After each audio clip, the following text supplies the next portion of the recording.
Grand rise, guys and goddesses, kings, queens, titans, celestials, chaos beings, great old ones, initiates, adepts, occultists, alchemists, bruhas, shamans, wizards. Wherever you at, be the best the fuck at it.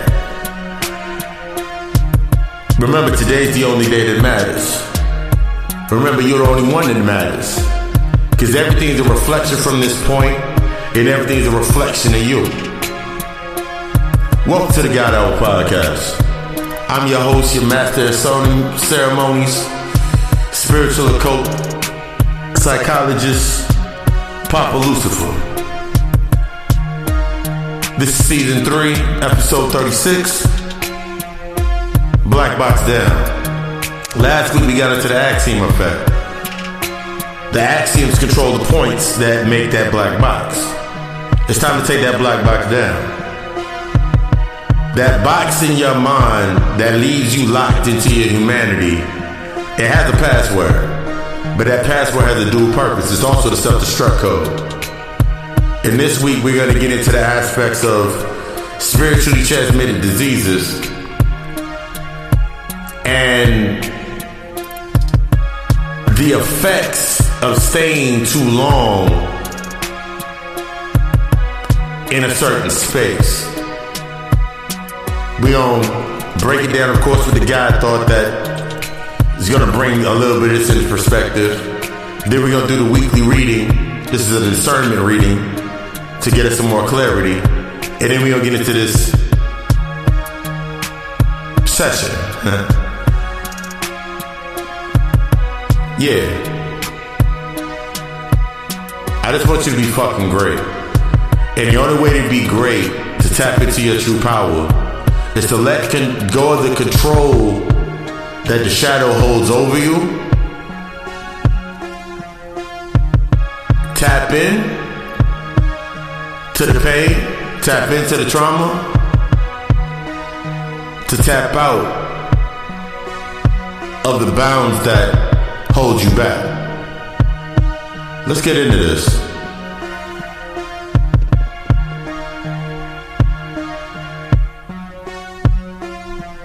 Ashe.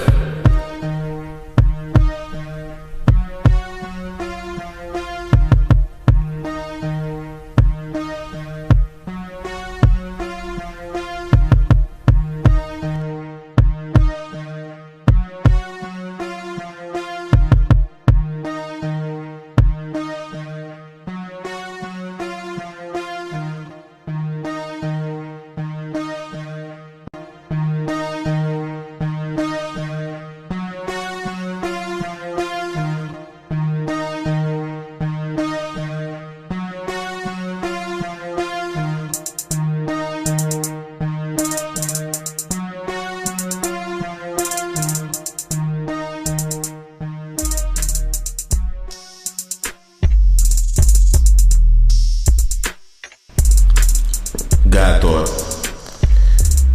The power to destroy humanity.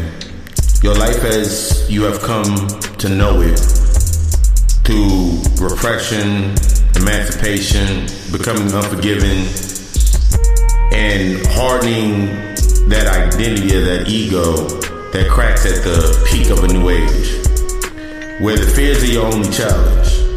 Are you willing to punch in that code to start a chain of events that will kill you to your core, destroying everything you knew to have all you desired?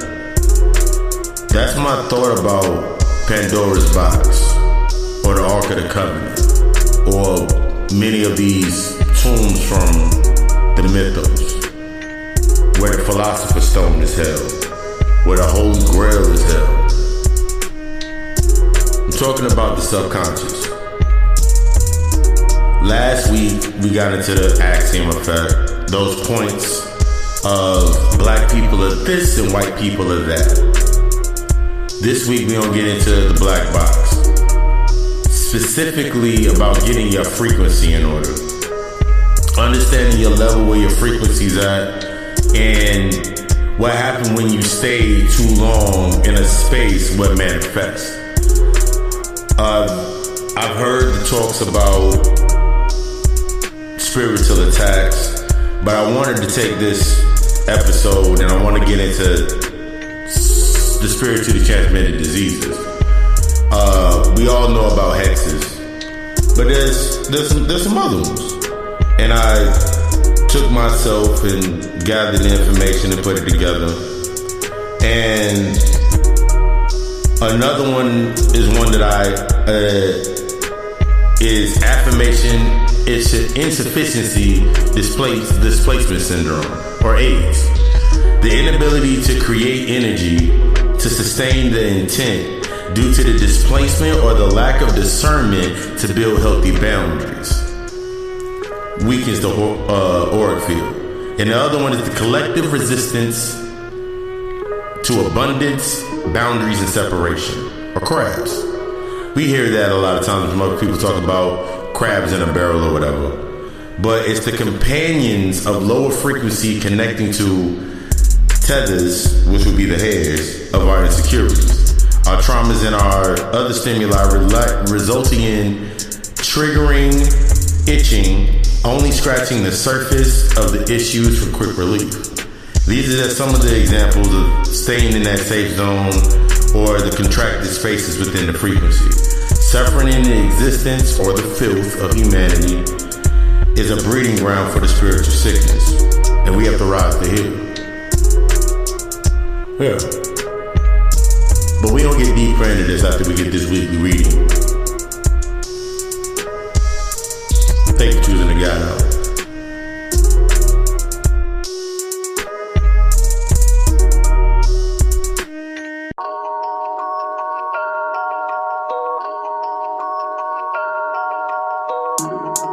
Welcome to this week's weekly reading from Papa Lucifer. As we get the cards shuffled up, get that deck knocked in.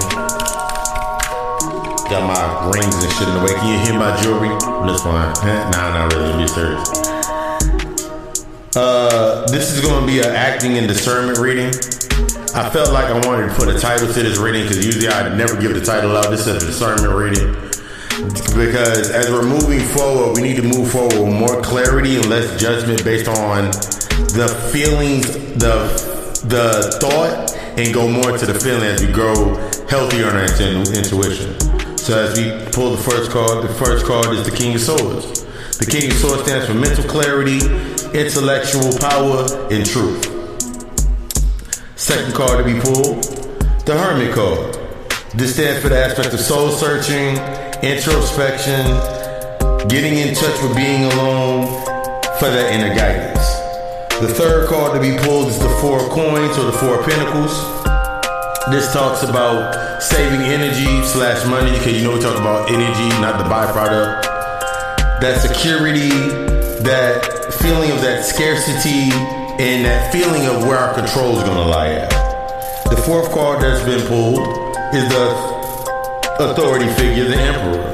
It stands for the authority, structure, and discipline.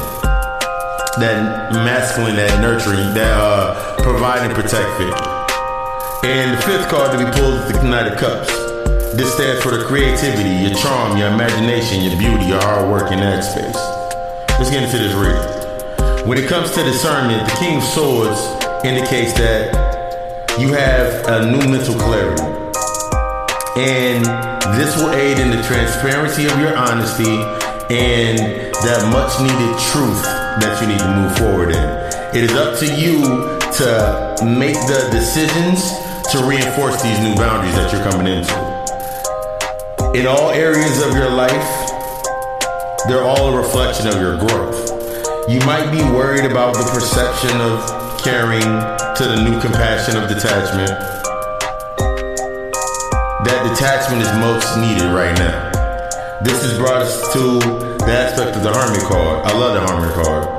This stands for breaking away from the everyday patterns that leave your energy drained.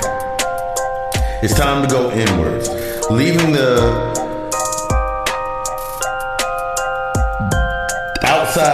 leaving the distractions outside of those boundaries.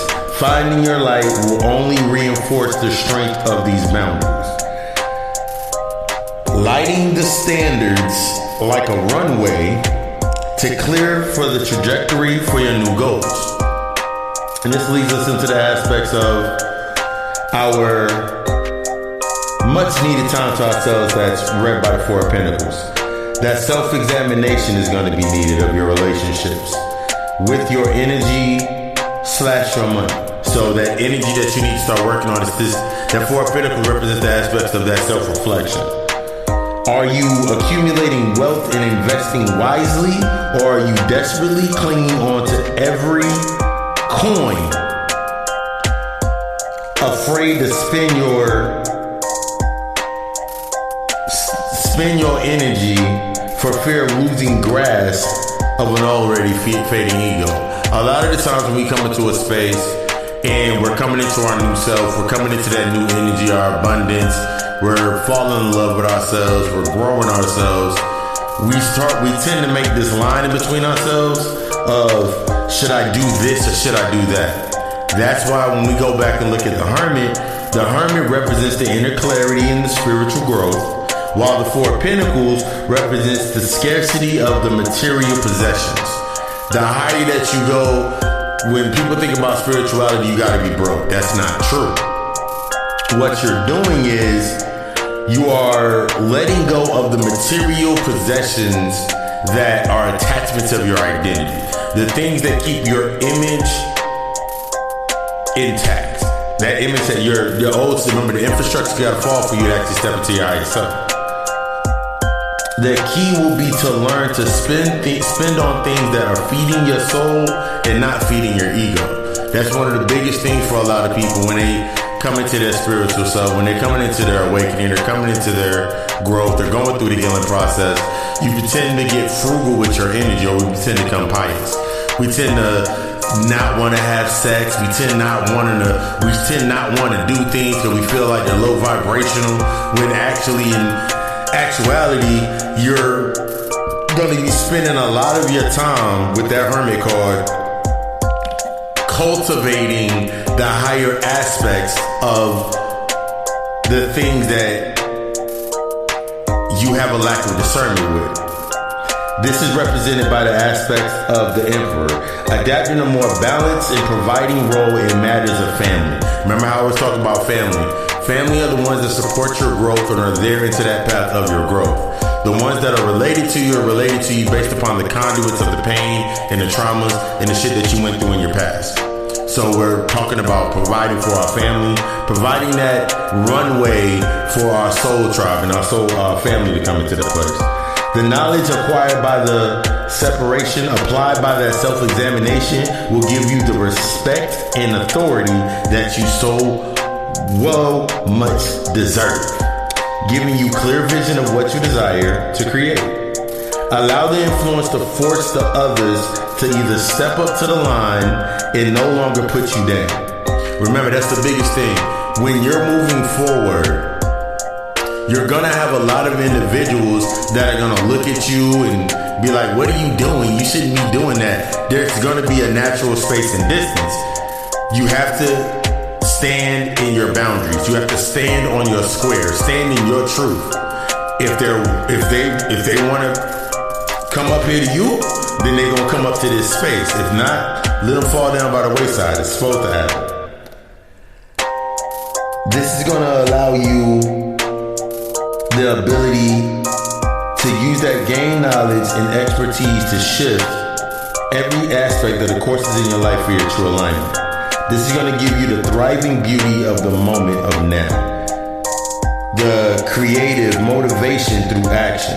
All of this is represented within the Knight of Cups. Compassion of the imagination, the alignment with your new balance. Follow what you feel growing in your how. Fuck others. Perception is not your responsibility. Others' perception of you is not your responsibility. You can't hold on to others' perceptions. You cannot hold on trying to keep your image up for other people's perceptions. Fuck that shit. It's time for you to build in the rising of you. It's time for you to build in the rising of you. I want you to be fucking great, like I say every fucking time. This was that aspect of the weekly reading. As we're looking at the King, it's time to cut those things out. The Hermit, it's time to actually bring yourself bring that energy back to yourself as you're cutting those things out of yourself. That four of coins represents saving and learning how to balance out your energy in your new abundance. That emperor card represents the aspects of becoming an authority figure over your accounts. And that Knight of Cups represents the aspects of being able to create with your new imagination. Being actually able to imagine and create that transparency that's needed for you to move forward. This has been your weekly reading with Papa Lucy. This is that weekly discernment reading with Papa Lucy. Stay tuned after this message, and then we gonna get into this session.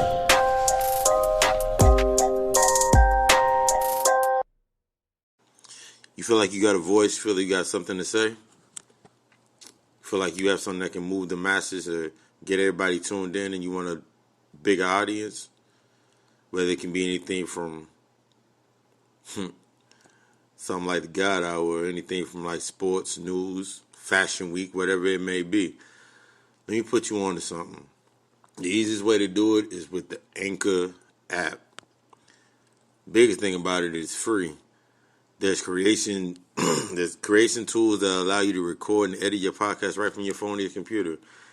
Anchor will even do all of the distribution for your podcast for you, so it can be heard on many other platforms such as Spotify, Apple Podcasts, and many more. You can make money. You also can make money from your podcast with a minimum listenership. It's everything you need to make a podcast all in one place. It's everything you need to get your voice heard and get what you feel that's in your heart and then to your heart out to the masses. If you're interested, download the free Anchor app or go to Anchor FM to get started. Welcome to another episode of the God Hour podcast. Once again, it's your host, Master of Ceremonies, Papa Lucifer. And I just wanted to get into that black box. A lot of us come into a space where we're feeling. Spirituality is the feminine aspect, so it's all about the feeling. But in order to understand where we're going to, we have to understand where we're coming from. So before we get into the first part, which we're going to get into hexes on the first part in that black box, and the compounds of how hexes can be built, we're going to get into the aspects of understanding our thoughts and our emotions are vibrations.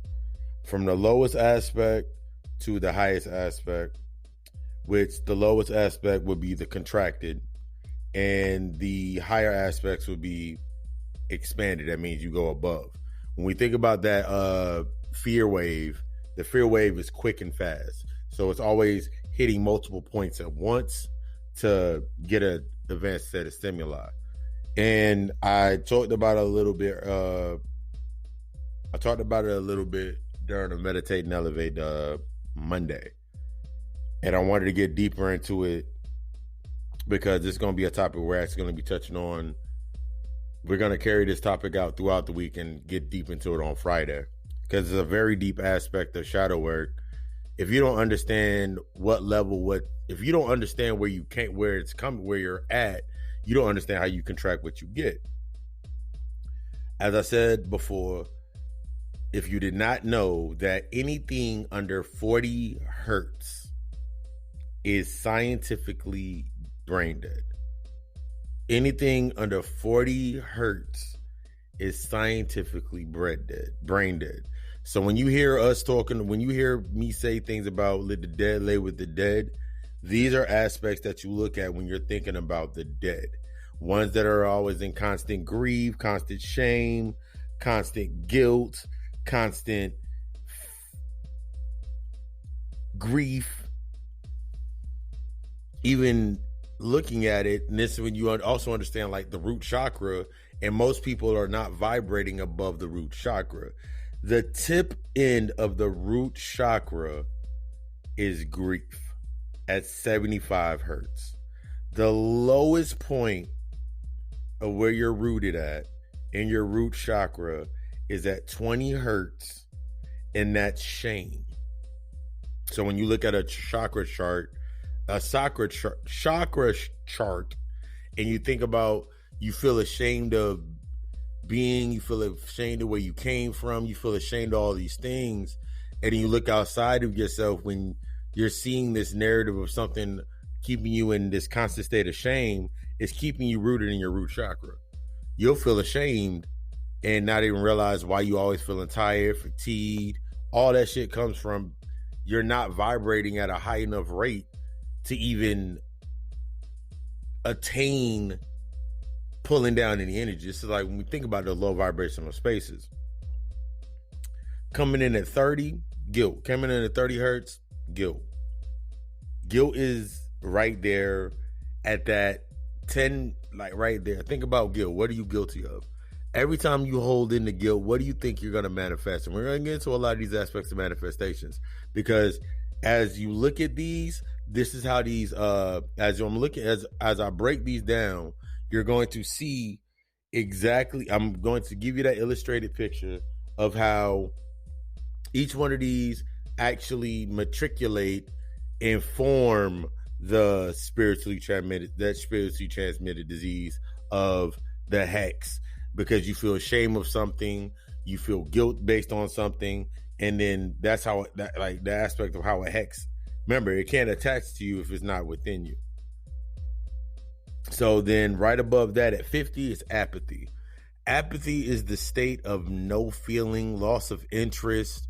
You just don't simply care. You don't care how you look. You don't care how you smell, how you are perceived. And I'm not talking about from the aspect of you've actually healed and you don't care what other people say about you. You're standing in your truth. I'm talking about in the aspects of that shame and that guilt are built up within you. So you have a lack of caring. So you're always in a state of trying to make other people see you. Or if somebody says something about you, almost messed up my bowl of grapes. If somebody says something about you or is about to say something about you, you're always in the habit to say something before they say it. And that's an aspect that's within the setting your affirmations, having the insufficiency of your energy, that displacement syndrome, because you're always displacing your energy into catching on or saying it before somebody else can say it to you. So just think about your energy when you're doing on that part. Next part we going into the aspect of grief. Grief is at 70.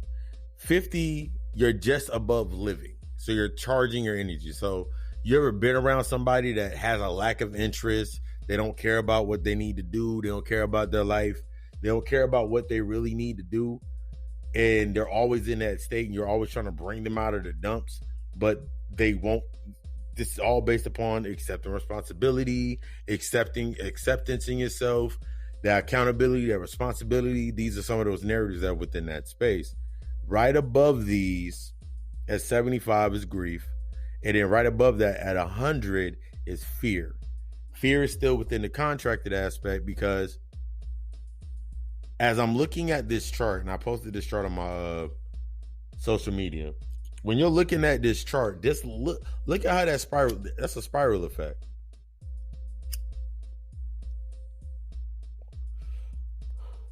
So them small spurts, and then you start understanding how an energy vampire actually works.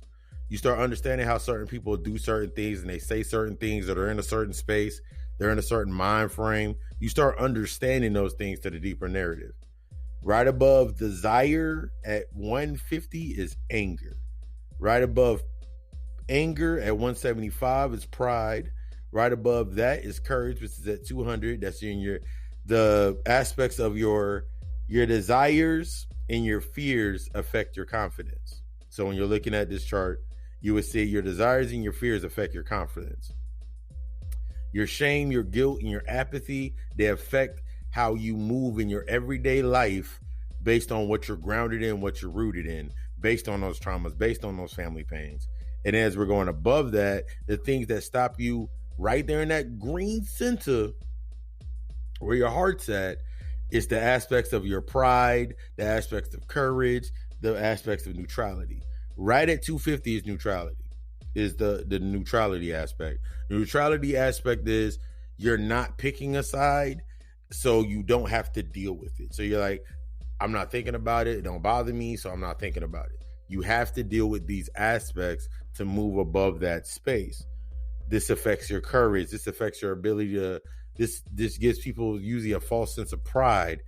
Like when you think about someone holding up an American flag saying, I'm proud to be an American. It's a false sense of pride because everything under that has to be addressed based on that pride. You get angry. If you're not going above pride, think of what you're going to do. You're going to get angry when somebody questions you about your pride. You're going to have this desire to always prove your pride. You're always going to have this lack of fear if someone else doesn't accept your pride. You're going to go through grief when your pride is, when there's holes put into your aspects of your pride in that false sense of courage and your neutrality.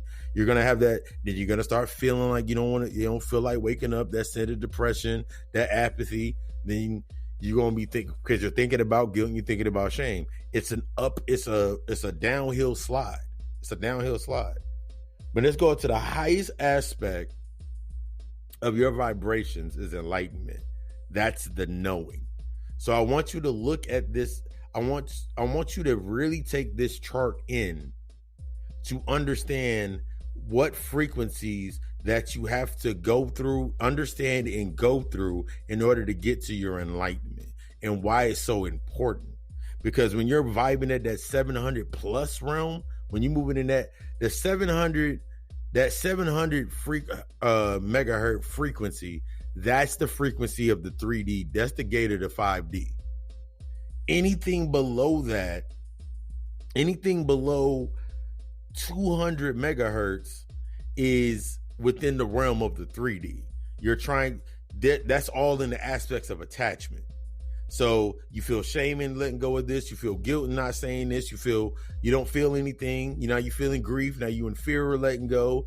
You have this desire to try to hold on. You have this anger when it starts letting go, when you have to start letting go of it. This false sense of pride in trying to stay in your identity. You have this false sense of courage because your identity, your ego has gotten you so fucking far.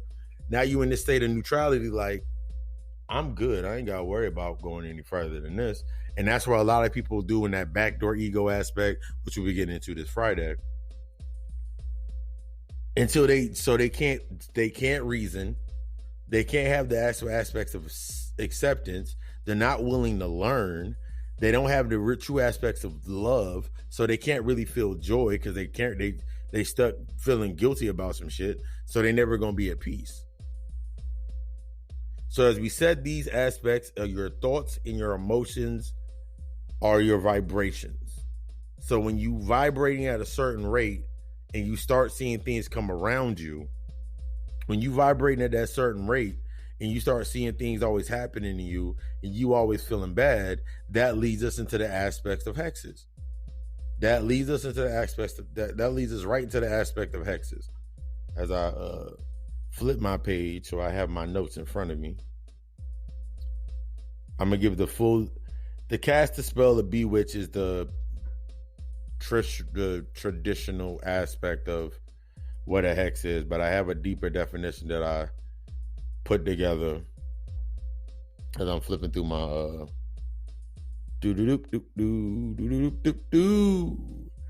Nah, that's not the one I want. I had a deeper aspect. Where my notes at? I love when I have my notes, then I lose my notes. All right, cool. I got my notes back. We good. Aspects of a hex. The aspect of a is an evil spell or a curse. So when we think about evil, we understand that's the aspect of existing. That's not living. Evil doesn't exist. But the aspect of a curse. Everything can be perceived as a curse based on when we look at what a hex is. The aspects of what a hex is, and the etymology of a hex is as I'm going through my lines, going through my words. No, that's not what I want. Yeah. But when you think about somebody, I'll put a hex on you. I'll make you feel shame. And then a hex is done by a ritual. So when we're taking ourselves out of this mysticism, a ritual simply means to perform a task with a certain intent in mind over and over until that is implanted into my subconscious. So in reality, 90% of hexes, I'll say about 75% of hexes, 70 to 90% of hexes are done by yourself. You hex yourself every single day. You hex yourself by not having the discipline or strengthening your spiritual or your auric field. Think about it. You pour life. Think about this. If I go to my people's house, if I go to like a friend's house or some people's house, and they always talking about the same negative shit. So in that space is already the negative energy, the negative energy that's already in that space. So I go into that space and I light up a blunt, or I light up a black or a cigarette or whatever it may be you would light up. And then you pour your libations, or you pour some drinks. So now you drinking. So the libations take you in the altered state of being. Now everybody want to smoke or whatever recreational drug they decide to use. Now you're in there. Now you're in the more altered state. Now you're in the more in an altered state. And now you start talking about or speaking the enchantment about what you hate about the day. You literally speak about what you hate about the day. You hate your baby mother. You hate this person. You hate white people, whatever it may be. That's the hex. That is the exact aspect of the hex. That's the energy that you have displaced into that space. You have displaced your intention to talk about something in their altered state. Talking about somebody in your altered state in a realm, in a space that's already conceived with negative energy. So that feeds the thought process and the intention of what you're speaking on. And then you pour in the libation or the spirits. So you're already altering your ego. You're already altering your state of consciousness. So now your auric field's already now weakened because you have no ability to, you don't have the ability, your auric field is too weak to even understand what you're doing when you're inside the space.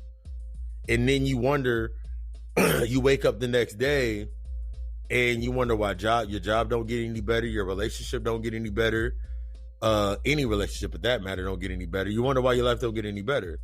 Think about what you keep doing every Friday night. Think about what you keep doing Monday through fucking Friday. You go home and you sulk. You put together a ritual to sit there and literally sulk in the shit. You soak in the guilt, you soak in the shame, you soak in the anger, all these frequencies that you hitting on that on that thought process, in that vibration. So what do you think you're asking the universe for?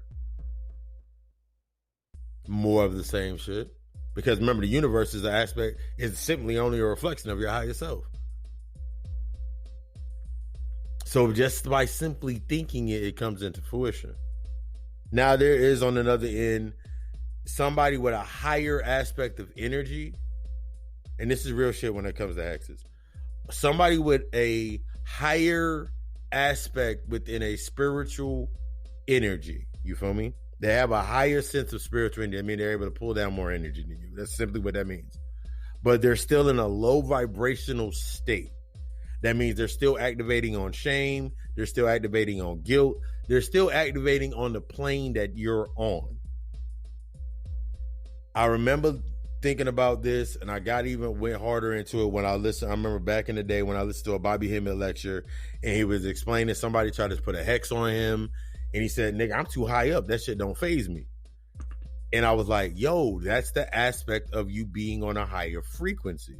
If I'm on the frequency of love, anything below the frequency of love can't touch me. If I'm on the frequency of love, can't nothing below me touch me. If I'm in true enlightenment, can't shit really touch me. And I'm saying this because a lot of people will constantly spin the spell to leave you hexed. A lot of people that are in that space of telling you about keeping you emotionally imbalanced, feeding off of your emotions, they're the ones that are implementing the ingredients for the hex, leaving you locked into a certain position. Now you feel like you're cursed because everything that you do, you seem not to be able to do. Then go to the next level. Why can't you go to the next level? Because you're locked within the space. You might as well just sit there and put your put one of your personal belongings in a hex bag, because you're doing all of the aspects. Think about what a conjure is. Think about conjuring. When we think about conjuring is making the spiritual, that spiritual mirror and that physical mirror so they're in alignment. So think about the energy that comes down, in that energy that's coming down that you invoke. And if it's coming all the way down, if it got to come the lower it come down, the weaker it gets, the weaker that energy becomes. That energy becomes subjected to whatever is at that level. So it creates based on that level. So you're thinking about you're in that aspect of shame, and you feel ashamed for being the true great motherfucker that you are. What do you think you're always going to experience? Reflections of shame. Remember, everything is a reflection outside of you. All you're going to see is reflections of shame. Let me go to my notes on fucking hex real quick, because I wrote down the aspects of what a hex, like my breakdown of a hex, to make it go deeper into the aspects, to demystify that shit. Let me go here, flip over here, press this button right here. Yeah, right here. But where am I at? I'm right here. Yep. The chart's on my what you call it. A hex is a casting of this. Hexes are that casting by displacement of energy in a symbol in ritual form. For example, acting in your insecurities weaken the auric field, allowing lower frequencies to be manipulated by the symbol. Lack of love for example, the lack of love from a mother, distrust, it puts distrust in any feminine archetype of energy, any type of nurturing. This results in a cursed, never to experience the reflection of love. You see what I mean about you hex yourself by staying in the trauma? That's one of those spiritually transmitted aspects of a disease. You hex yourself by staying too long in a certain position. You hex yourself by staying around others that haven't dealt with the shit that they need to deal with. You're always going around individuals and you're telling them, even when you're going into a negative space, telling them, this is why it's so important not to be going into these spaces and telling negative individuals your come ups. Stop telling motherfuckers your come ups that are not on your level. Because the price that you're going to pay is going to be high as hell. But it's going to be the needed price for you to pay in order for you to realize, nigga, I don't need to be over there anymore. I don't need that around me. I don't want that around me. That discerning aspect when you're going to be actually cutting yourself away and putting yourself into solitude. Someone can put things on you simply by saying things about you, by you accepting them. That's the literal aspect of when you think about it.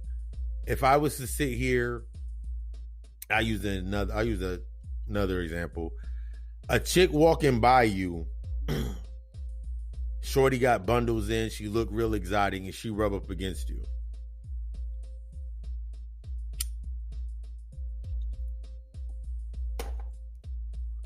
You react. You react either by flirting or whatever it may be.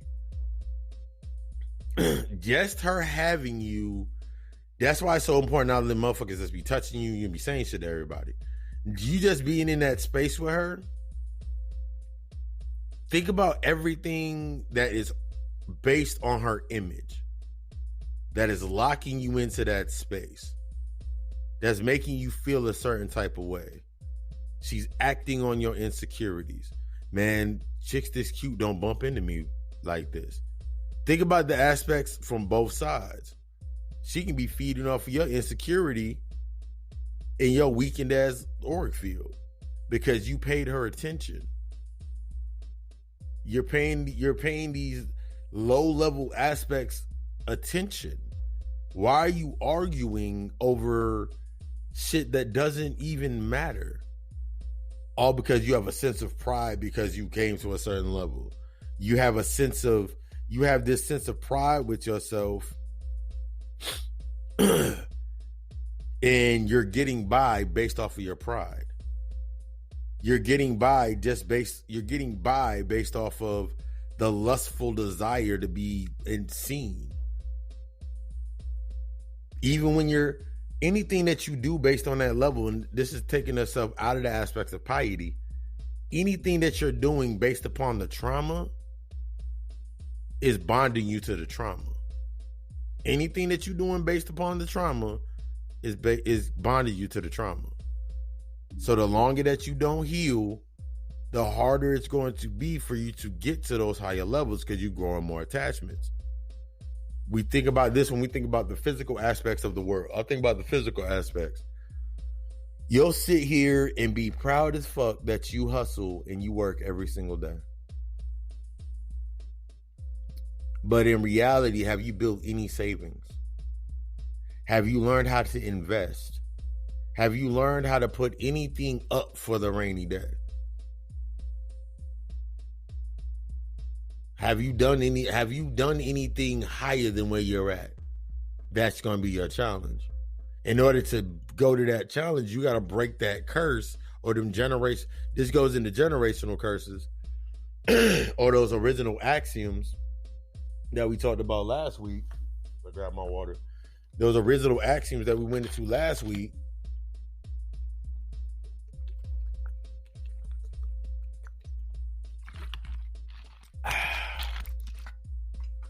Those original axioms that we went into last week,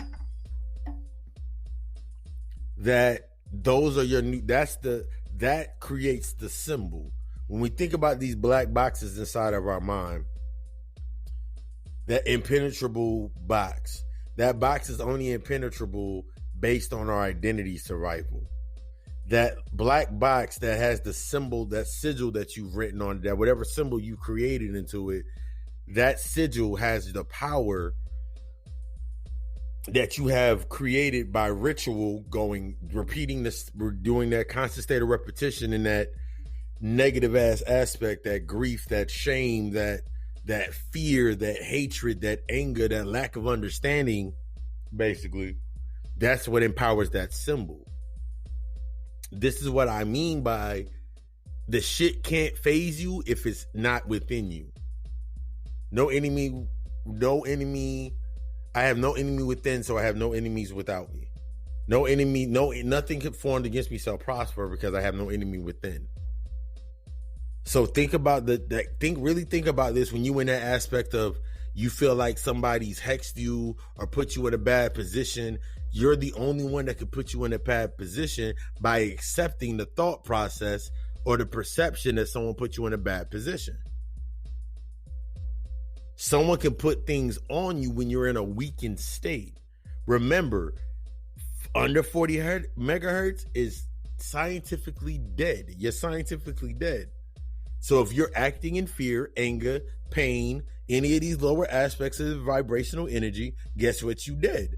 Therefore, you can be fucking invoked. They can invoke anything they need into you and make you be that purpose. You invoke low shit into yourself all the time. Every time that you're accepting shit based on that narrative, that's you being stuck within that spiritually transmitted disease because you're festering in human thought. We know human thought is that filth. So you're in this you have contracted these bacterias in your mind that are killing you. They're killing you while trying to sustain your humanity. You kill yourself trying to sustain your humanity. They said the shit in Venom. Go back and look at Venom. They said that shit in Venom. That bacteria. You sitting here, you're a petri dish for pain. You're sitting here, you become a petri dish for everything that connects every bacteria that can be attacked and contracted through pain. You become a petri dish for every time. The longer you stay in this angered ass state, or you want to be petty, or you want to put yourself in this negative ass aspect of yourself, you become a petri dish for whatever disease, whatever spiritually transmitted disease is at that level. The backdoor ego is going to be is one of them big ones. That's when you become so intellectually dumb that you need others around you to make your shit seem like it's acting off right, but you can't seem to get your affirmations off. You mad because every time you set an intention, you seeing everybody around you doing good, but since you cannot accept that others are on their path and they're doing the work, because you're not truly doing your work, you're not learning from every aspect around you. If everybody around me is doing good, that means I'm in the right space.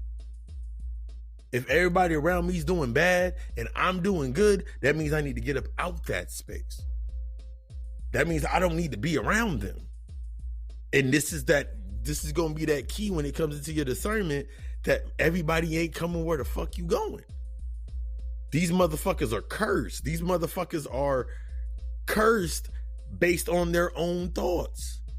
They in a space stuck within the hex. They stuck within that six-sided binding circle of their own insecurities and their own fucking apathy. They stuck in that shit. I refuse to be stuck around motherfuckers like that, period. But yeah, we're going to get deeper into this. The next topic up is going to be AIDS. Stay tuned for more God Hour.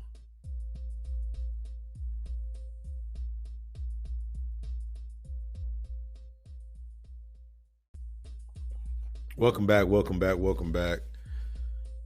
The beats in the background is purposely meant to remove negative energy. I'm working on the binaural beat patterns.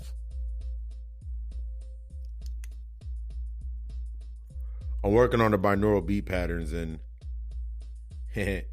that was one of my ideas. I'm just like, actually, I'm gonna just fuck it. Let's put one of the beats behind the But we just got into the aspects of hexes, the frequency of hexes, and how hexes, but not just the frequency of how hexes are started or put into place, but also the aspect of understanding that when we're in those negative spaces, or when we stay in that negative environment or that unhealthy environment, which we're going to get into in this aspect, the longer you stay in a healthy environment, the more you're able to contract. Your affirmations are going to be off. You're going to have this insufficiency to yourself. You're always going to feel displaced. And that's all based on that syndrome that is called AIDS. I tell you, we got to shake the fucking rafters of understanding. I'm going to break down what I said AIDS was. Said earlier. Affirmation, insufficiency, displacement syndrome. The inability to create the energy to sustain intent due to the displacement or lack of discernment to build healthy boundaries. This is based upon a weakened auric field. When your auric field is weakened, just like similar to when your immune system is compromised, your physical immune system is compromised. We're talking about our spiritual immune system or our auric field.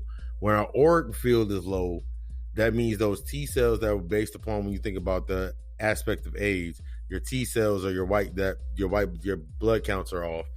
The ability to create the antibodies for you to move. Think about what these antibodies are. The antibodies are the things that are fighting off, they are the protectors of the affirmation. They're the fuel, they're within the fuel cells that fuel your affirmations. So when you have an insufficiency of your energy based on those unhealthy boundaries that you're not able to build up because you're feeling guilt, you're feeling the shame of saying, I cannot talk to you today, or you're feeling the guilt and shame of, yo, I cannot give you $50. I can't give you this or whatever. This weakens your auric field. Remember, you weaken your auric field by guilt, shame, and the fear and the anger. These cause those black marks on your auric field. Those black marks are the weakened marks of those are the weakened aspects or the shadows that are within your auric field. So when we think about shadow work in this level, if you're not doing the things that you need to do, remember, you're always going to have a blind side. So if I always have a blind side, I'm always going to have this, there's always going to be room for a displacement because I have a blind side. Something always can come up from behind me and knock me off my game. Something always can come up from behind me and my energy is feeling weaker. I'm seeming like I cannot seem to have enough energy for going through my day to day. That aspect is based upon that you might have AIDS. And there is actually, but we'll get into that later.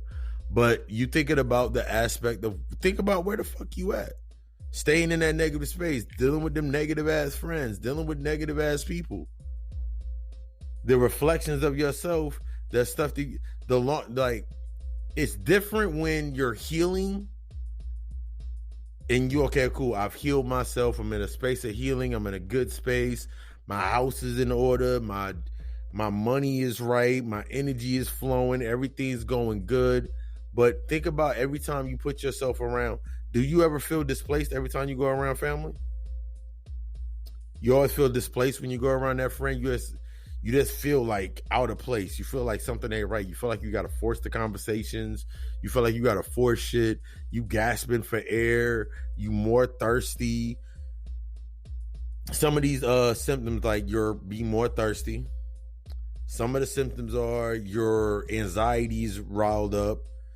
These are all triggers telling you to get the fuck out of that space.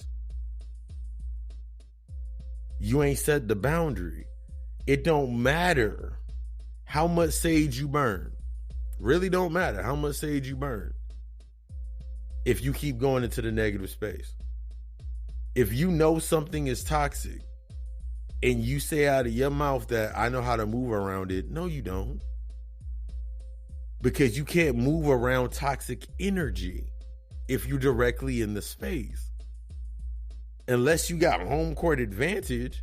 And then if you burning sage in your house, ain't nothing negative coming in your house anyway. So if you go into a negative environment, it weakens your auric field. The more you go around a negative environment, the weaker your auric field becomes. The weaker your auric field becomes, the more holes start to be produced in your auric field.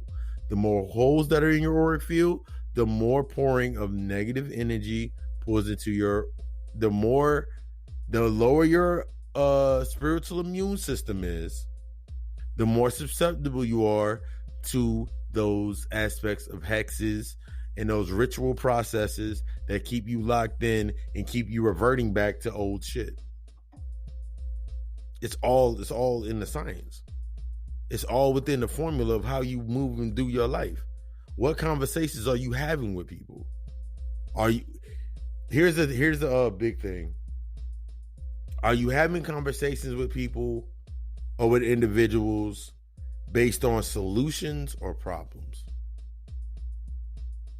Are you having conversations with people based on solutions or problems? How do you identify the root cause to a problem? What is the root cause to any problem? Ask yourself that question. The root to every one of your problems is you. The root to every one of your problems is you. For everything, remember, everything outside is a reflection of you. So you're the root cause of every problem. Because you have a decision when you have acknowledged a problem or an issue, you have two choices.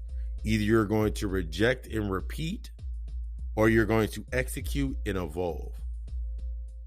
Which one are you going to do? This is what causes the displacement factor. This brings in that insufficiency factor. The insufficient amount of energy to build that boundary. The reason that there's an insufficiency in you building that boundary is because you still are in that lower frequency. You have to acknowledge where you at. You have to acknowledge if you keep going into the same problem, maybe you're still on the frequency of the problem. If you're going into constant situations where you're feeling shame and guilt for making your boundary, but you're always you're always going to be tested, but it's more mental than, it becomes more mental than physical aspects. But if you're in a space constantly, if you're going over to the same people's house, that same people's house that are already, they living in the generational curse, whatever, and you're going over to that space, and every time you leave, you feel insufficient. You're feeling this sense of insufficiency. You're feeling this sense of, you feeling in disarray and displaced. You feeling tired. You feeling like you don't feel like your intentions that you've set on, I'm gonna stay over there for 5 minutes, and then you over there for an hour, 3 hours, and then you sitting there like, man, I knew I should have drove, or I knew I should have, baby, I knew I should have stayed at the house. That's you kicking yourself in the ass. So now you feeling shame or guilty because you didn't listen to yourself. You still in that frequency. You see how you start to catch the markers? This is why when you go around certain individuals and they're all, even if they're having fun on their frequency. They're having fun in the existence of their frequency. They're enjoying what they're getting based on their identity there. They think that's all that it is. But you have acquired an amount of knowledge to let you know, like, yo, that's not all that there is. There's more than life to that. And this is where you're going to have to start building your spiritual immune system up, because you have to be able to accept that others are within the spaces of the conduits of the trauma that you just stepped out of. They're living under the symbol or living under the curse, locked in place. They're locked within that space. They're not doing anything. They don't want to do anything. They're not there for anything. They're not growing. They're not showing anything in improvement. And you're sitting over there like, maybe if I go over there every single day and I show them that I'm wearing a uniform, they can go get a job. No. Maybe if I go over there every single day and I tell them about my good day, it'll make them have a good day. No. Because if that was the case, you wouldn't have to pep talk yourself into doing it or convince yourself to doing it. You would simply be able to plant the seed and walk away.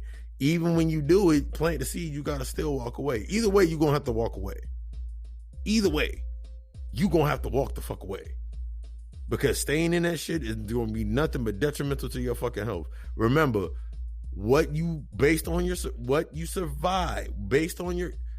how you survived is detrimental to how you rise. How you survived was based on going through trauma till you got to a certain point, till you had enough information and knowledge on deck, so you now have acquired enough knowledge to know what to do in that space, or you can build your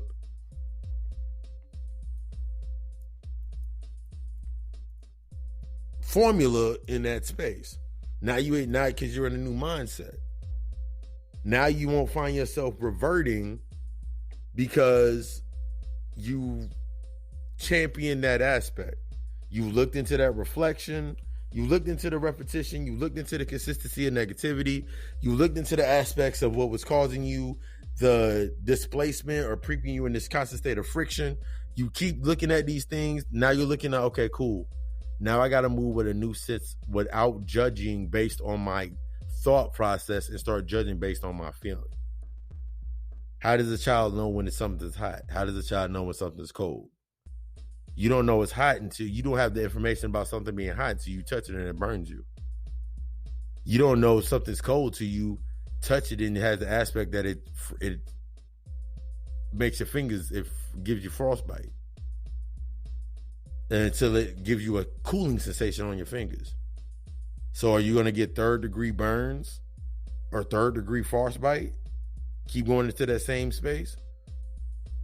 Them frigid ass people that you keep trying to go around and trying to convince to eat better or read more or study more or go with you to something or do something that's going to expand their mind. You don't keep going in there into that frigid ass fucking cold, frigid ass fucking people, and you getting frostbite. Now your fucking heart, now your soul, now your heart turning black. Now you got all these black spots all over your auric field because your auric field has been frostbitten because you keep going into this space. Now when it comes time for you want to set your intentions, burn your candles and meditate, now you wondering why your ass is off? Because you have contracted you contracted AIDS. You contracted something that now is going to leave you in a constant state of insufficiency, a constant state of fucking your affirmation insufficiency disorder, displacement. Remember, I got deep into that during ADD. If you have not listened to that one, go back to ADD. I got an ADD too. But you now contracted that aspect that's keeping you from doing what you need to do. And now you're feeling like you're cursed. Now you're feeling like you can't do what the fuck you need to do. Now that you're repeating this aspect in your mind, and now you looking at a symbol of what it means. Now you created a symbol. Now you didn't hex it. Now you didn't accepted the aspect of the curse.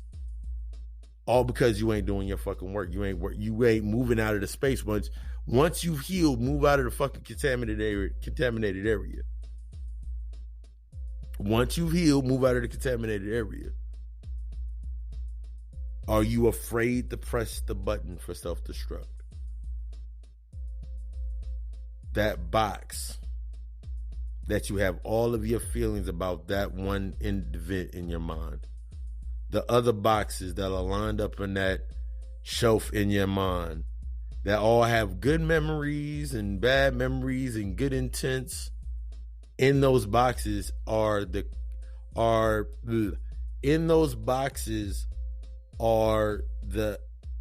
conduits of why you keep going back, why you keep reverting back to this same shit, because you have not challenged yourself to think about doing something in a new manner. Because of your environment that you keep going to, that you feel inadequate or insufficient. The only reason you're feeling insufficient is because you simply do not have enough information. That means you need to study more. That means you need to be around individuals that are actually doing more than the same 1st of the month, 15th of the month, Monday through Thursday, or Wednesday through Saturday, they're at the fucking club or a bar somewhere. And they're not really doing anything with their lives. The only thing they can base the affirmation on is based on lower mundane shit. So they may look like they got bundles and their hair done and they got on fly ass sneakers and shit, but they, as Nas says, they morally fucking bankrupt. No, T.I. says they morally fucking bankrupt. And when I'm talking, y'all know how I mean when I'm talking about the sense of morality. We have a natural moral compass that's not based on good and bad. It's based on positive and negative. What serves us and what doesn't serve us. We have a higher sense of moral compass. So you trying to act within a lower aspect of a moral compass that's only based on the fundamentals of your higher aspect. And then you wondering why you sick all the time. You wondering why you sick to your stomach. You wondering why your head always hurting. You wondering why you never seem to get anything done. You wondering why what you're thinking is proactivity is actually reactivity. So you're reacting to everything. So you need something to challenge you. You need these aspects. So you're not self-driven. So now you're letting in more negative aspects of energy. You're letting in false sense of expectations, because that can destroy you also. That is one of the biggest things that can destroy you is false expectations. All expectations that are given to you, someone can tell you, and this is the biggest aspect of it. If you're moving in the realm of creation,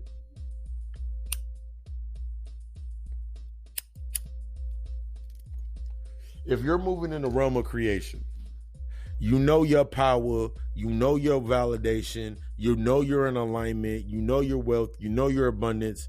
You don't have to hope for shit. All you have to do is simply put the words out, put that word, put the intent, set the intention, and build around that intention. What comes up is what has to be removed. What comes up is the first things that come up when you're setting your intention are the things that need to be removed. Those are the things that are going to be meant to take you off of your fucking course. That means if it come up, you got to deal with it. Or you're going to stay in that constant state of displacement. Don't be sitting here fearing that you feel you're insufficient, or don't let your insecurity get the best of you. Find out where you're insecure. Find out where the root of the insecurity was. Because a lot of people, when I see individuals that are so, I'll say, love and lightish, and they haven't experienced the aspect of the dark, they haven't went through the dark aspects to balance the energy out, they're gonna feel the weakest when it comes to certain situations that deal with the darker aspects. And when you go to the other end, motherfuckers that always want to be in the dark but never go into the light, they're always going to be weakened when it comes to the aspect of the light. That's why that insecurity is bred, whether insecurity is bred within the sustaining a light, or sustaining darkness. Two sides, same coin. So when you sitting in your space and you feeling insecure, you have this sense of insufficiency to yourself about what to do next, what feelings coming up?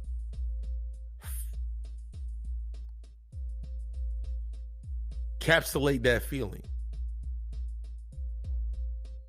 Break that feeling down to the emotion. Ride that thread of that emotion all the way back. Meditate to yourself and close your eyes and meditate to yourself and take that, ride that thread all the way back to where it began. Most of it begins in childhood trauma, most of the time. 90% out of 100, it happens based on childhood trauma. So what was your first insecurity? Ask yourself that question. What was your first insecurity? What was your first bout with fear? What was your first bout with doubt? What was your first bout? What were your first bouts in your fights with that grief or the shame? What was your first bout that it happened at? You have to isolate. That's what I meant to say, not capsulate, but isolate. Isolate that and study that and work on that aspect. Don't worry about time with other people. You gonna need that. This takes you further into the aspects of the time with yourself. Take that time to yourself and study yourself. Why do I always feel insecure? Where's my first sense of insecurity? Don't worry if you can't go all the way back to it, because that thread is going to lead you to every moment that insecurity had a chance to grow. Remember that petri dish? That the longer that you sitting in that petri dish feeling insecure and feeling out of shape and feeling out of place, the longer that you in that shit, the longer you going to feel the same exact fucking way. The longer you going to feel bad, the longer you going to feel sad, the longer you feel like you can't do nothing right, the longer you going to start, and then you're going to start reverting. You're going to start reverting based on that insecurity. You're going to start reverting back based on that fear. You're going to start reverting based on that trauma until you find that symbol. That symbol is that definition. Once you understand that energy signature, that energy signature becomes your new power source, because now you've come to the middle point and you've now gained transparency within that space. But you have to do that work. Don't nobody want to run. Think about the AIDS epidemic that's going on right now with motherfuckers. And I ain't talking about the physical manifestation. I'm talking about the spiritual from the spiritual transmitted disease aspect of motherfuckers that are suffering from AIDS right now. They think the universe don't love them. They think Oshun, they think it's some ancestors mad at them. They think it's some god, some deity's mad at them. They all suffering from AIDS. They have an insufficiency complex, and they're feeling that now they're stuck in this displacement because now because they're removing thriving off hope. And that's what I meant by that aspect. When somebody comes to you, someone can give you a false sense of high expectation based on but you don't know their intent when they're saying it to you. They can have the intent based on hoping that if you make it, you're going to come back and look out for them. They can have the intention that if you make it somewhere, you're going to look out for them. Some of you set your expectations based on hoping that it's going to fix your relationship. Some of y'all set your expectations hoping that it's going to save something. Think about motherfuckers that have babies to save their relationships. Think about motherfuckers that take on longer hours at a job just to save their relationship. Sis, if the nigga ain't shit, the nigga ain't shit. Bruh, if shorty ain't shit, she ain't shit. Stop setting your expectations on if you do something is going to make it better, it's going to make them come out the show, because all you're doing is giving them more ammunition. This goes into that transparency of being honest with yourself. If you're not honest with yourself, and when I mean honest with yourself, man, I'm real, I'm honest with myself. No, you're not. I can guarantee motherfuckers out there right now are not honest with themselves. And big up and commend to the motherfuckers that are honest with themselves. Because honesty is true fucking complacency. And you can't have no honesty and truth. You can't have transparency if your auric field is all fucking covered in black spots. How transparent are you? That's that black spot. Remember I talked about that black spot. That's that black spot. Them black spots in your auric field. I call them like the snow effect. You know, whenever your TV, remember back in the day when the TV was on too long, or you went to a channel like Cinemax and tried to see like the boobies through the swiggles. That's what most motherfuckers are doing right now. You trying to look through your auric field. Remember that auric field, your ego creates a lens that alters what you see. So if your auric field's already clouded and then your ego creates a lens to augment that clouding, what do you think you're actually seeing? It's set for a false expectation. If I base all my shit off of the shame that happened to me when I was 8 years old, 9 years old, and I come into this space up here now, I'm feeling like something's on me or something's wrong with me. It's because I'm not acknowledging the original aspect, the original cause of the original curse that I accepted through the ritualistic action of living within it. That's one of the biggest things that happens for a lot of motherfuckers now. You sitting here mad at people and upset, and now you feeling lost, and now you feeling alone. Good. You need that feeling of loneliness. Because that loneliness is going to allow a lot of shit to come up out of your head. The longer that you sit, some people do not like sitting alone. Some people do not like sitting by themselves. Some people will lose their minds. I can sit in my house. I've been in the house basically all day, except for when I went to the gym and I walked outside to go check the mail.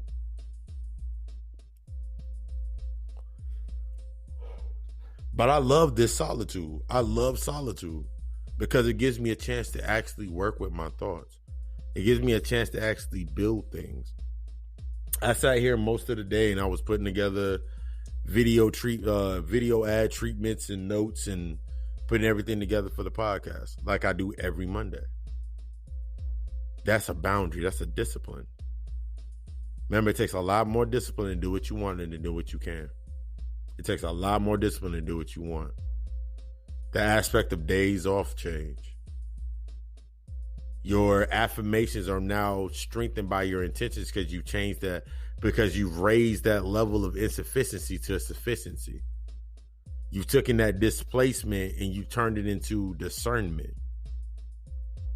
So you've taken that aspect of always being displaced and you turned it into discernment. You turn that syndrome, or that aspect of the syndrome, into your sanctuary. Now your affirmation has something to feed on based on sufficiency of your intention. It now has nothing is going to discern you or put you in this false state of judgment against making your decision for your boundary. And now it starts to sustain. Now it starts to now you have a new structure for it. Now you're living in that new space. Now you've taken yourself out of the sickness. You're taking yourself out of that aspect of being sick all the time. Sick and riddled with guilt, riddled with shame, riddled with all this shit because you're in a better space. Stop feeling bad for making the boundaries that you got to make. If your mom get mad, she gonna get mad.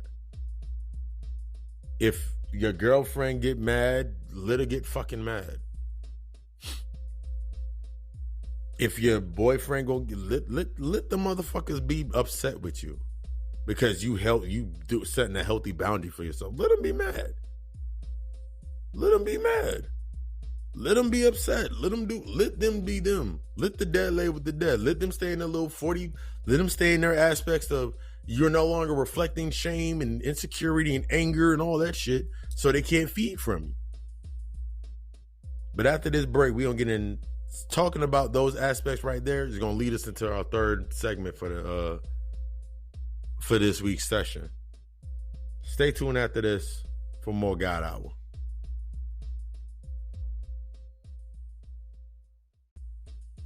Welcome back to the final segment of the hour, if we don't run over, because this is a deeper part of the aspect when we're talking about crabs. We usually think about crabs in a barrel, and then people always say, well, what is the original? We have to first understand that the thought process is that crabs, their natural environment isn't the barrel. Okay. But then if you look on the side of cliffs, you'll see when the crabs are doing that egg thing back in that one documentary back in the day, you'll see that they're, what are they doing? They're all clinging to each other. So that aspect really don't hold any merit in that space. I'm just going to say that out there like that. But when we talk about the aspect of crabs, as I pull my notes back up, I suck at pulling up notes. When I got that information, I'm trying to put all the information, it's a lot of notes. But we're talking about crabs. I want to get that breakdown one more time before we go any deeper to it. Popped open. Ooh, flip up like that right there. Like that right there. Sorry about that. Yeah, crabs. Collective resistance to abundance, boundaries, and separation. The companions of lower frequencies connecting to the tethers or the hairs of our insecurities, traumas, or other stimuli, resulting in triggering itching, where we only seem to scratch the surface for quick relief. Crabs. A collective resistance to abundance, boundaries, and the ability to acquire separation. So this collective thought process, when we think about crabs in a barrel, we're going to use that as the aspect. Whenever you look at Deadliest Catch, I don't know if that shit still even comes on anymore. Deadliest Catch, and you see them all in the cage and they all cling to each other in that space with little to no resistance because they were caught into a cage. So when we think about the cages in our environment and we go back to that frequency chart, think about the cages that those individuals that we talked about based on that have that AIDS epidemic aspect. Think about the motherfuckers that are stuck within a certain aspect or a certain collective thought process based on those traumas and insecurities and whatever it may be. Think about that lower frequency. Think about that lower frequency in connection. Everybody pinching on each other, not trying to let nobody come up. It's not necessarily because they can't, you feel me, or they're doing it intentionally. It's all based upon the mindset. They're under the guise of a resistance.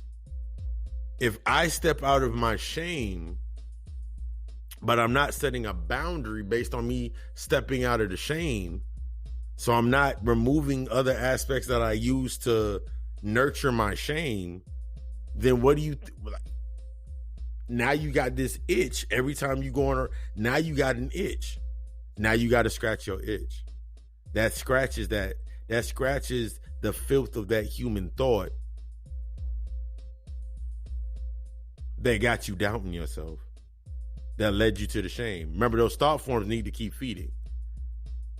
So if I go into a space where it's no longer can be fed at, but I'm not dealing with it, because there's a difference between acknowledging it and working on it and simply acknowledging it and then trying to avoid it. Because avoidance leads to withdrawals. That avoidance leads to the withdrawals. Avoiding the issue, avoiding the root of the cause, avoiding the root of the problem or whatever it may, that problem conduit, that's always going to lead you to that's always going to lead you back to trying to attach to something else to mask that. We see this a lot of the times when we look at relationships in this manner, using the example of relationships in this manner, where an individual went through a traumatic childhood. We see this a lot of time in traumatic childhood cases, where somebody went through a traumatic childhood and they're not healing from it because the people around them are within the collective of, that's Uncle Ronnie, or that's cousin Luke, or whatever, or that's Aunt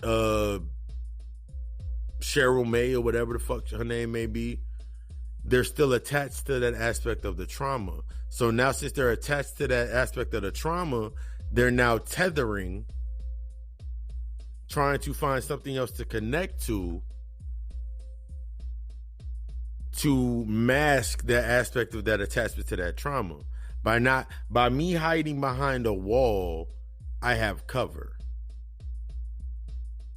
But if there's a string attached to me, it don't matter how many walls I hide behind, what I go under, what I hide under, the energy they're always going to be able to find me based on that string. That trauma is always going to come up in every single conversation. That insecurity is always going to come up in every situation. That's that collective resistance aspect. Most people are in that collective resistance to actually doing what it takes to actually change, or actually do what it actually takes to actually grow. Most people are stuck within that space of like, yeah, you know what, like, yeah, man, I'm from the hood and the hood raised me and all this shit. It's like, how long are you going to cling to these old ass fucking axioms? I talked about that shit last week. We're going to go into it more. You stayed in the filth of that human. Remember, humanity is filth. Humanity is putrid. Humanity is inherently flawed. So how do you expect anything good to come from something that's inherently flawed? You may get waves of something that may seem to be good, but what is it based upon? What is the basis? We get stuck in these aspects of those bases, the basis, so then we don't set boundaries because we're hoping that something's going to come up. Baba Dick Gregory said, you don't hope. You don't hope to pay your electric bill. You don't hope to pay your rent. You don't hope to do that shit. You either doing it or you going to be stressed out while you trying to do it. And now you in a stressful state. Now you feeling guilt because you went to that party. Now you feeling guilt because you called out one too many times. And now you looking around for a fucking answer. And now you in a space where other motherfuckers that shit. Now you got to manipulate motherfuckers around you to feel guilty for you stepping out and helping. You remember that one time that I helped you out? Or you remember that one time that I did this for you? Or you remember that right there? So they're going to make you feel shame. They're going to make you feel guilt. So they're hitting you with that hex shit. So they hexing you, hitting you with that hex, that curse, that spell work through the wordplay. Yo, you remember when I did this for you? Who the fuck want to be around crab ass motherfuckers that do shit like that? That are always keeping you from setting your boundaries because there's something behind the boundary that you haven't dealt with. This goes into the aspect of when we're dealing with our traumas and we're seeking our own type of what we'll call self-medicating. Yeah, we'll call it like the aspect of self-medicating or self-healing the trauma. And then we sit there and I'll use an example. There was a point in time where I was going through a dark patch in my life. Dark patch before I actually understood what shadow work was, any of that shit was. I was going through a dark patch. And I remember like I needed to stay with my mom. I stayed with my mom and my pops for a couple, like I think it was like 3 months. So I was in the space, I was like, all right, cool. But this was different in this space and time. Because I was in the space. If anything my mom's needed from the store, she needed to go somewhere, I had her. My pops was older, so he needed some shit done in the yard, I had him. And that was even exchange of me staying there. I'm stacking up my money because they're letting me actually stay there rent free. Like I don't have to stay there. I'm not paying any rent. It's that whenever they needed something, I had it for them. So this gave me the ability, this was our agreement. So it gave me the ability to actually stack up my money and get myself right and actually get back on my feet, get back to where I needed to get to. I remember this is around the time my mom was moving. And my pops had asked me a question or said something because he was still under the assumption I was still going to be there. I was like, I'll be leaving in a month. I'll be leaving.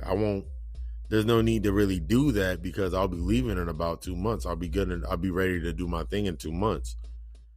From that aspect, the collective resistance to the inherited change that was about to happen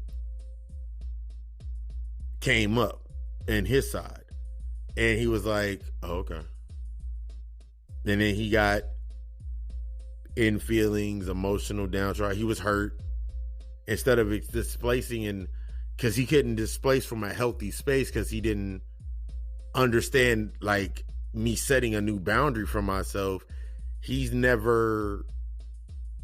boundaries have always been based upon, because the religious mindset is based upon fear, pain, and suffering. So that's all he's ever matriculated. So he doesn't know how to aspect from the aspect of love. So I remember I was coming in the house from work one night and he told me to sit down on the couch. I was like, all right, it's kind of late, but okay, I'll sit down. Went into one of his speeches and he said something about me coming in late.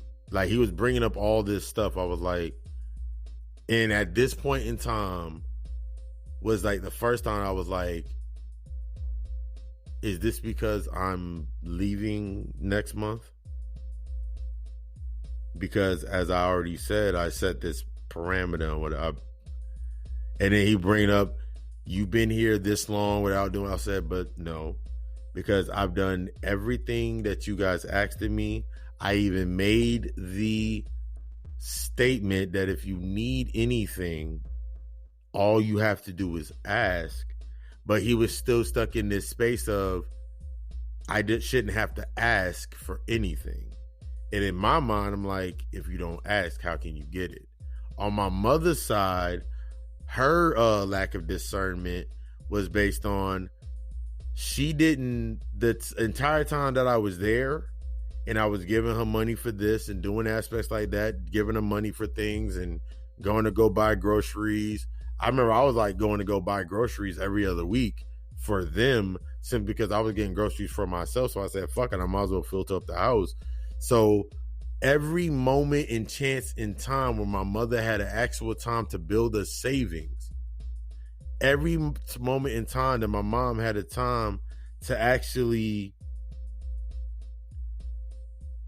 build her reservoir of abundance because she was being separated from the need to go buy stuff, she wasn't doing it. So the mentality was based upon those crabs in the barrel. That lower frequency of that mundane neutrality, because you have not learned how to go beyond a certain point. So when we looking at certain individuals that have not learned how to go beyond a certain point, they always got to bring stuff down to their lower frequency. This is where a lot of manipulation comes from. A lot of manipulation comes from. And I saw a lot of manipulation in my life. I saw a lot of manipulation happen in my life based on the aspects of seeing how my mother worked, what my mother did, based on emotional imbalance. I saw a lot of manipulation from my father, my pops, based on emotional manipulation. You playing the I'm old card, playing I've done this card and this and that. I was like, I've learned and I've exceeded past every point that I was taught based on how I was raised. I've learned from the aspects of, and this is a very big thing, where I made a post the other day about people not being able to, this has to become a normalcy for, in order to move forward, parents have to admit when they're wrong. The parenting figure has to admit when they're wrong, but this is just not in parents of kids. This is actual parents in your trauma. When you're parenting your trauma, you have to admit that you were wrong in living so long in your trauma, or else you're parenting and birthing things through trauma. So now you've birthed your career, you've birthed your identity, you've birthed your job, you've birthed how you act in relationships, you've birthed how you acted in these certain spaces in your mind. In those little black boxes, you birthed all these little aspects of how you're acting. It's time for, this is where that forgiveness comes from. Remember, it always goes back to the forgiveness and the honesty and clarity, that honesty and transparency to gain your clarity. Sometimes you stay too long inside of a certain space and then you wondering why you can't do nothing else. Now, when the challenge comes up for you to do something more, to be something better, to rise into another plateau, rise and become your own pantheon, you ain't doing it because you have not accepted the factors that you have not accepted the task of the factors that you have to work on in order for you to actually be within that space, to actually say what you actually are. But you have the intellectual property. You have all the information based on, I've been hurt before, so that's why I don't trust people. Okay.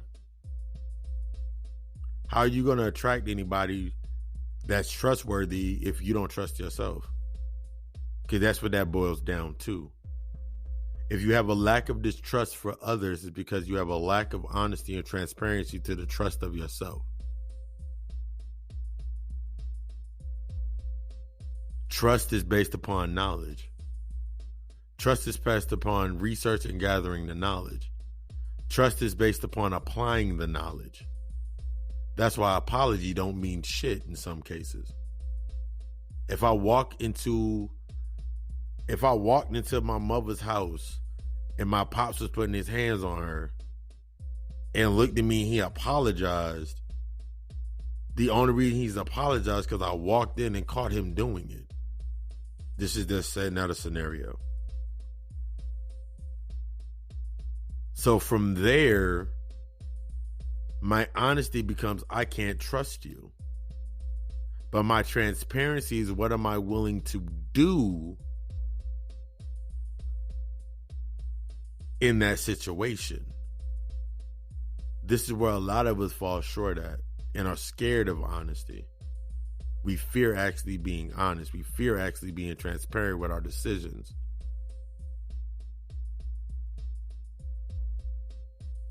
You got that friend, you got that relative, you got that associate, you got that relative that keep doing the same shit, but you never tell them what exactly you feel they should do. Why? because you bound it to some physical aspect. You bound it to some physical manifestation.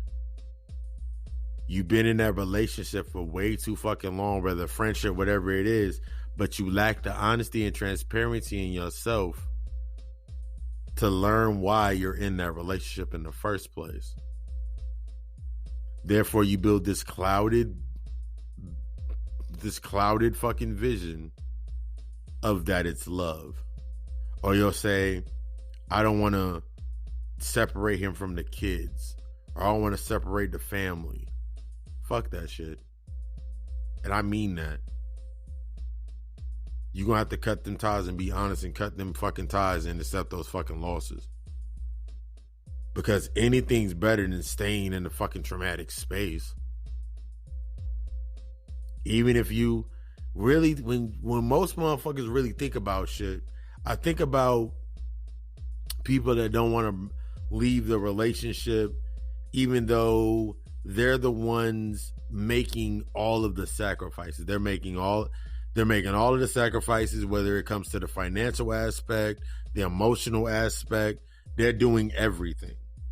So if you're doing everything anyway, what's the difference if that person's not there? If every time you're having a conversation with an individual and it seems one-sided because they're not listening to you, no matter what gems you're laying down, what is the point of you being there? Why would you like to be stuck with the other crabs that have gotten used to being in those buckets of suffering and guilt and shame and anger and insecurity? Why would you stay there if you're healing of your aspects of your insecurities and your pains and your shames, and you brought yourself into balance? Why the fuck would you stay there? This is the reality. This is a very fucking eye-opening honesty moment for people. I'll listen to a person's problems one time. And when I say one time, I'm meaning in that aspect of getting everything out onto the table. So if I sit down and I have a session, by the third session, I've put together a comprehensive plan going forward. So if I do that every day as I'm sitting here as a psychologist and dealing with the aspects of healing the spiritual apparatus of spirit, healing the spiritual apparatus through shadow work, then why would you think I would do that in regular life? Set your boundaries. If you hold yourself in high regard in your relationship, in the relationship that you're in, that means every one of your relationships are only going to be a reflection of that relationship. Because if you don't, and you're going into them negative fucking spaces and dealing with the crab aptitude, trying to get quick relief based on going back in yourself or not wanting to deal with what you need to deal with, guess what you're going to bring into your relationship? External doubts, external insecurities, external doubts, insecurities, fears, doubts, grief, and shame. Jealousy. You're going to uproot to your jealousy. You must understand that jealousy is an internal mechanism based on the person's insecurities of themselves. So now you feed your jealousy. Your jealousy can be a spiritually transmitted aspect of the crabs, because you lack the aspect to provide resistance and boundaries. You lack the ability to give yourself the separation that's needed. It's not cute. It's not cute. You living in chaos, but ain't creating nothing. Because you're being reactive.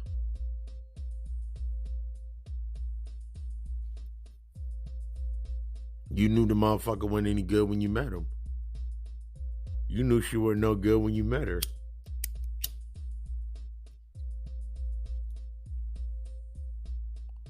You got attached to some shit. You got attached that she looked exotic. You got attached to him because he had locks. You got attached to him because he had a grill or some other low-level mundane shit. Then you express your insecurity. Then they express their insecurity to you as a basis of keeping you away from things. From getting true knowledge, from getting true help. Leaving you feeling isolated. Isolation is a big aspect of fucking manipulation. I gotta keep you isolated. You ever met somebody that keeps you fucking isolated from friends and family and shit? Motherfuckers that actually support you and actually help you? Most of your relatives are actually fucking isolators. When you look at the definition with the relation based on the trauma, and they keep the trauma on the hush, they don't talk about it, they don't deal with it, they're related to you. They're not family because they're not supporting your growth.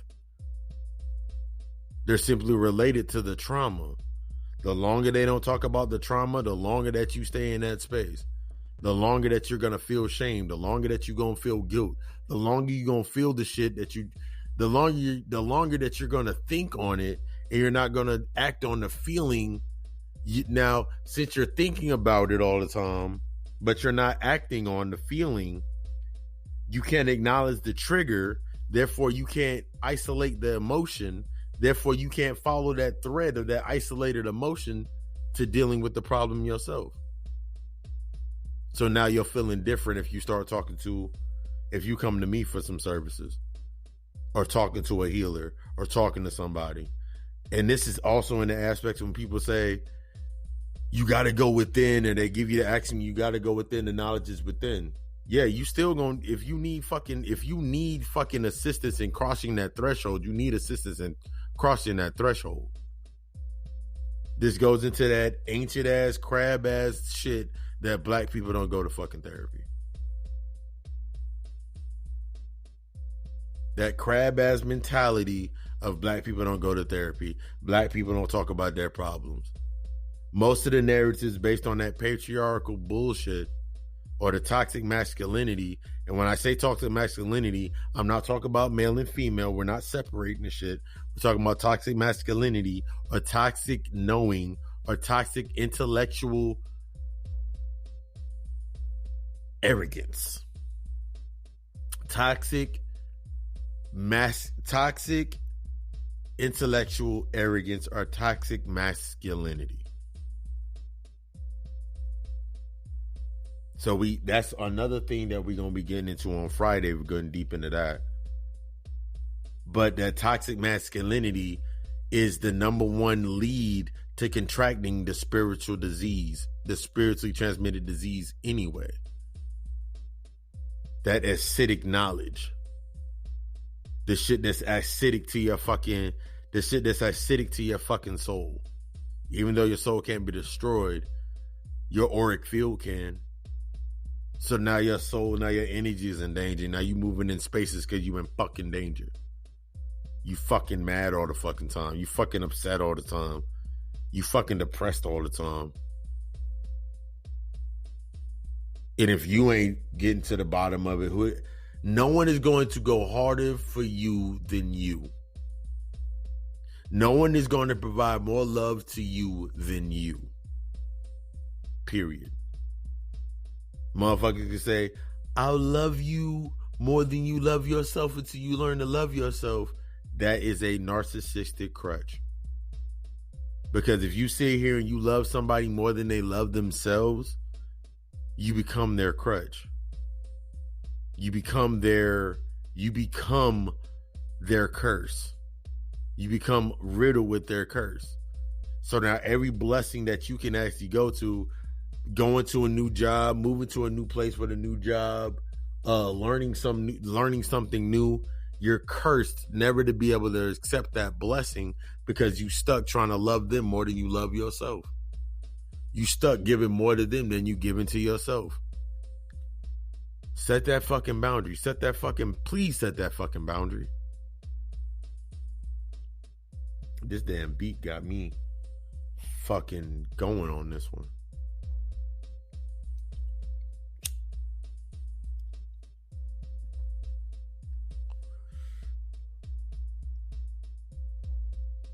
The only way to heal is to rise to the challenge. The only thing that stops you at this level, the only thing that can stop you is fear. The only thing that's going to challenge you are those fears and those aspects that you have not learned to deal with. When you learn how to deal with these things, then you actually start causing the separation. It's naturally going to cause voids. Those natural voids that come up, those are what your energy is now. That's what your new energy is going to fill into. Remember, you got to be empty to be fulfilled. So you're going to go through a process of emptying yourself. You're going through a process of emptying yourself. Emptying yourself by letting go, allowing yourself to throw up the trauma, throw up the insecurity, throw up all of these aspects. That way you can actually look at them in those petri dishes, or in that, and I like to say, when you kill yourself, you're laying yourself on that on that slab to look at yourself. That's how you start to rebuild. But you're going to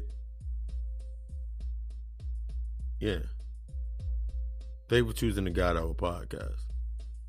We got one more sponsor. Then we're going to get into this plug talk, the God plug talk, the God plug. Then we're going to get into that closeout. I love y'all.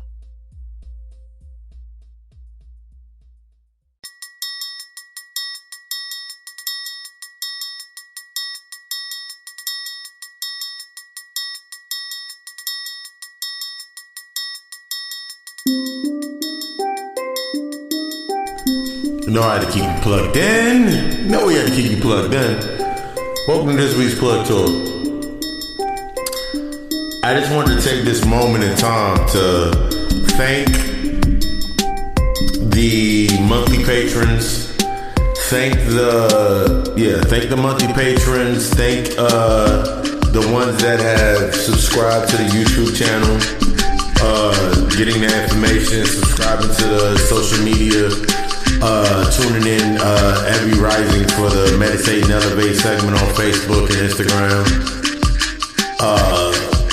That is a humbling process to let me know that I'm doing what I'm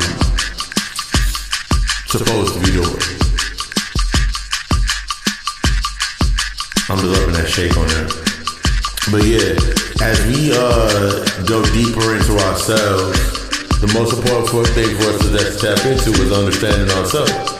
And that's why I provide the amount of content that I provide, along with as windows, as doorways that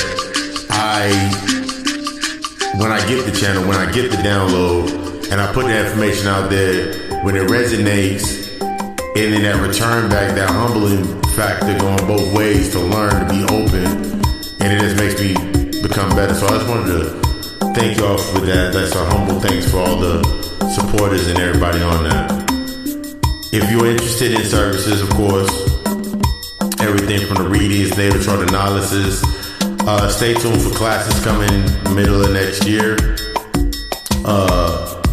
Shadow work consultations, and a gang of other things. Hit me up at GodaCallAlchemistLLC.com. If you're interested on going into a podcast, ask y'all to look into my emails. I got a couple of hits. Y'all gonna have a couple of guests soon. We gonna have a couple of guests come on. We gonna build on the podcast, do some breakdowns.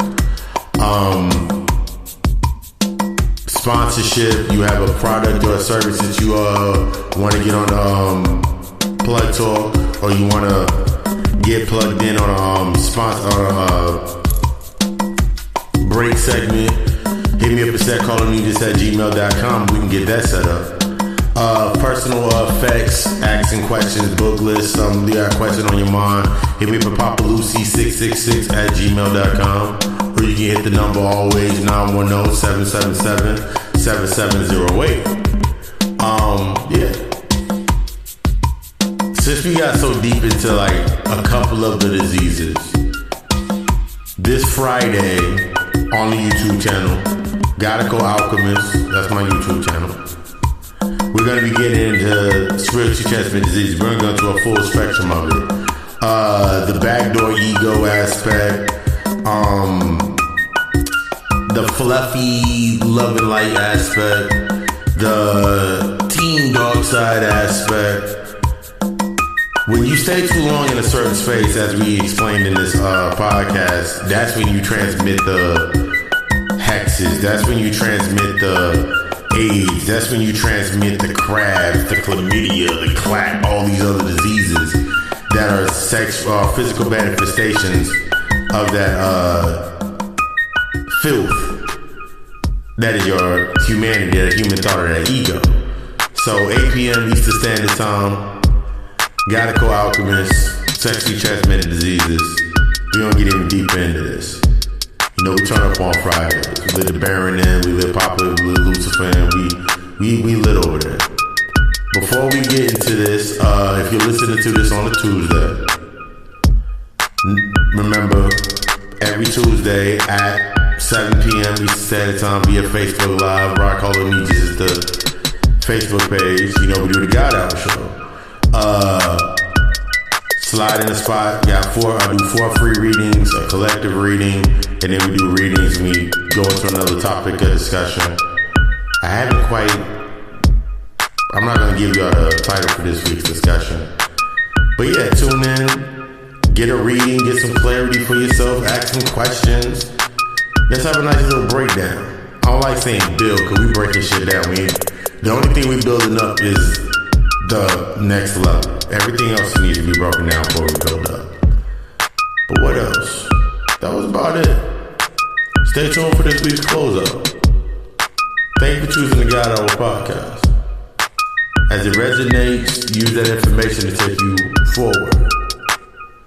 I love you. We love us. Ashe.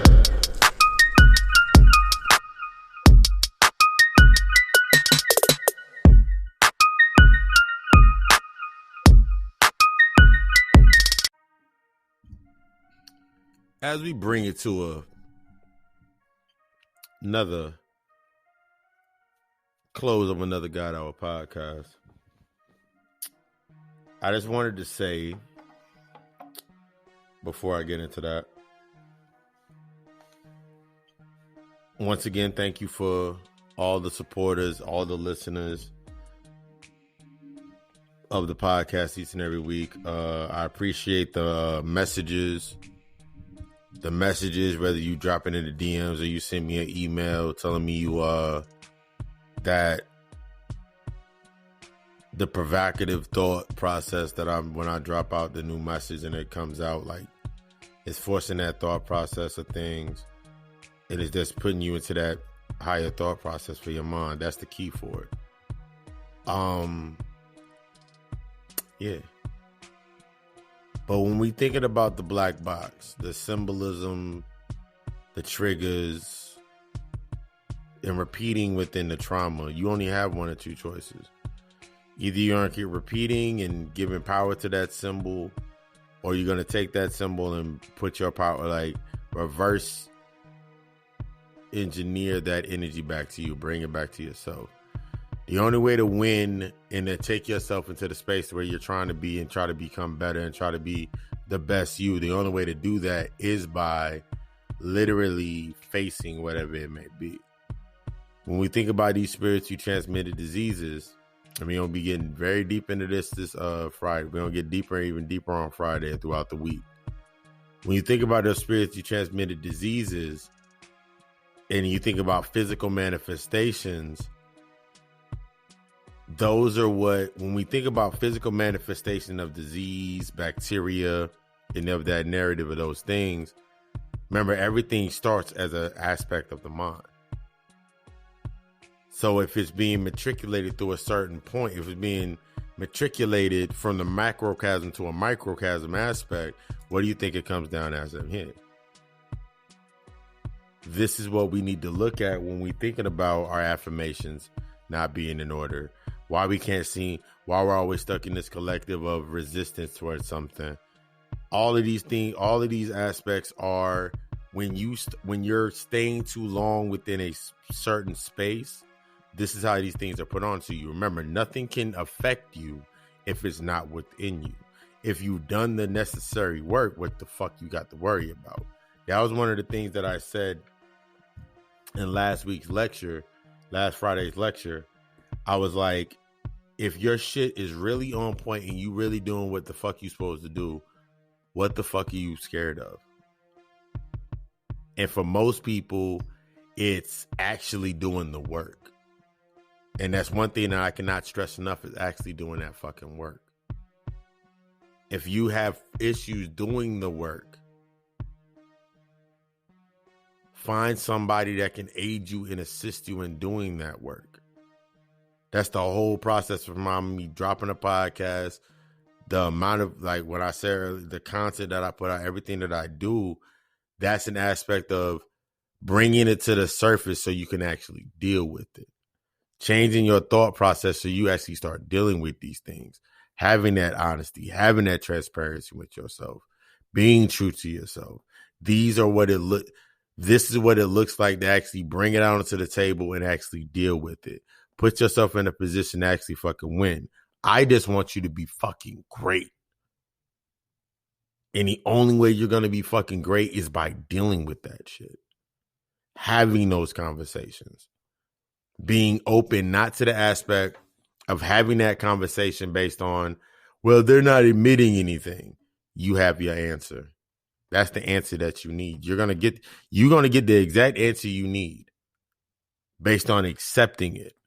If there's an individual in your life that your mother, your father, whoever did, uncle, whoever did something traumatic to you in your life, they're always going to stay within their bounds. They're always going to try to pull you down into the aspect of feeling shame for bringing it to the surface, feeling guilt of bringing it to the surface. Because guess what? They're a reflection of that guilt. They're a reflection of that. They can't even get past they can't even get into the frequency of guilt and shame. Think about that shit. They can't even get into the frequency of guilt and shame. So they out there in limbo, getting what they can get. And don't look at it based on, well, they got a nice car and they got a nice house and they got all this nice stuff. All they got is physical shit that they're now attached to. Those physical attachments keep them from dealing with the fuck what they need to deal with. Are you going to come back here with baby brain? Are you trying to make a return trip back here? In order to gain everything that you desire,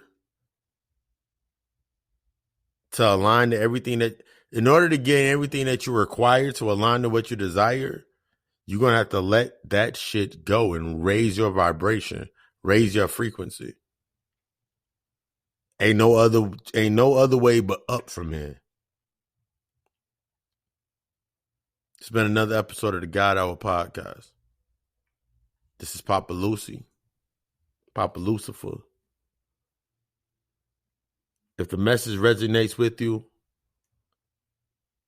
take it, study, go further. I see you on the other side. I love you. We love us. Ashe.